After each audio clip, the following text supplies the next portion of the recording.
अस्सलाम वालेकुम दोस्तों, मैं उम्मीद करती हूँ आप सब खैरियत से होंगे। आपकी खिदमत में एक नई कहानी लेकर हाजिर हुई हूँ। अगर आप हमारे चैनल पर नए हैं तो हमारे चैनल को लाइक करें, सब्सक्राइब करें और हमें कमेंट में ये ज़रूर बताएं आपको हमारी कहानी कैसी लगी। एक छोटे से गांव में जहाँ पर हर चेहरा शासना था और हर दिल में अपनायत बसती थी, वहाँ एक फातिमा नामी लड़की रहती थी। उसकी आंखें तालाब की तरह गहरी थी, जिनमें पुराने ख्वाबों की शहबतें तेज थीं। उसकी ज़िंदगी एक किताब की तरह थी, जिसके बहुत से सफ़हात अधूरे थे।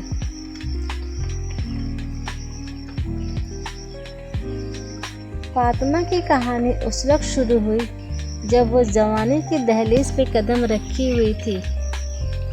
उसका बचपन अपने वालिदैन की मोहब्बत और भाई बहनों के साथ हंसी मजाक में गुजरा। वो एक रोशन ख्याल लड़की थी जो अपनी पढ़ाई में खूब मेहनत करती थी। उसका ख्वाब था कि वो एक डॉक्टर बनकर अपने गांव के लोगों की खिदमत करे, मगर गांव के रस्म रिवाज और गुर्बत ने उसके ख्वाब को तोड़ दिया।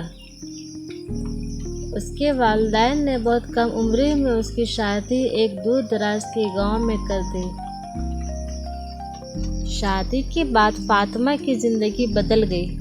उसका शौहर अच्छा था, लेकिन उसका ससुराल का माहौल उसके लिए अजनबी और मुश्किल था। उसे अपने घर की आज़ादी और हंसी याद आती थी। सबसे बढ़कर उसे अपने वो अधूरे ख्वाब याद आते थे।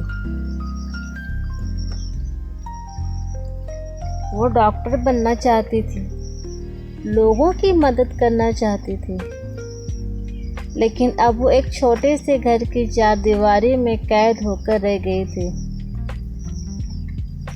वक्त गुजरता गया, फातिमा के बच्चे हुए, वो माँ बन गई और उसने अपने आप को अपनी जिम्मेदारियों में मगन कर लिया। उसने अपने ख्वाहिशात को दबा दिया, अपने ख्वाबों को सीने में दफन कर लिया। लेकिन कभी कभी रात की खामोशी में जब बच्चे सो जाते तो फातिमा खिड़की के पास बैठकर आसमान के सितारों को ताकती। उसके आंखों से आंसू बह निकले और उसके होंठों पर एक खामोश चीख निकलती, ऐ काश मैं अपने ख्वाब पूरे कर सकती। उसने कभी किसी से अपना दर्द बयान नहीं किया, क्योंकि वो जानती थी कोई उसे नहीं समझेगा। उसके अपने भी उसे ताना देंगे। ये सब किस्मत का लिखा है।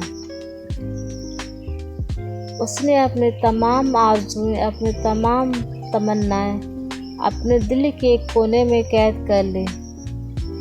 दिन में वो एक मुस्कुराता चेहरा लिए अपनी ज़िंदगी की गाड़ी खींचती रहती, मगर रात में वो अपने अंदर के दर्द को तन्हा में जीती थी।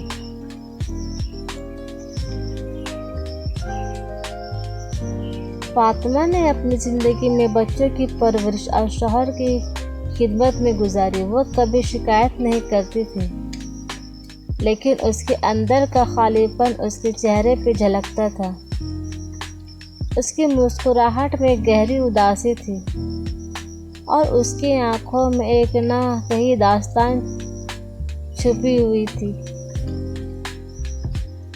जब उसके बच्चे बड़े हुए और अपने ख्वाब पूरे करने लगे तो फातिमा को एक अजीब सी खुशी और गहरा दुख महसूस हुआ। खुशी इस बात की थी उसके बच्चे वो सब कुछ कर रहे थे जो वो खुद ना कर सकी, और दुख इस बात का उसने अपने ख्वाब को कुर्बान कर दिया था।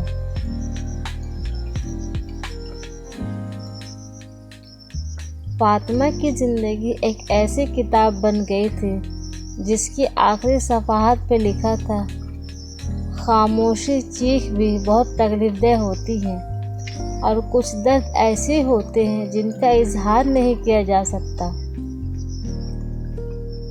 उसकी ज़िंदगी इस बात की सबूत थी। बहुत से लोग खामोशी से अपने ख्वाब को कुर्बान करके जीते हैं और उनका दर्द उनके दिल में दफन ही हो जाता है।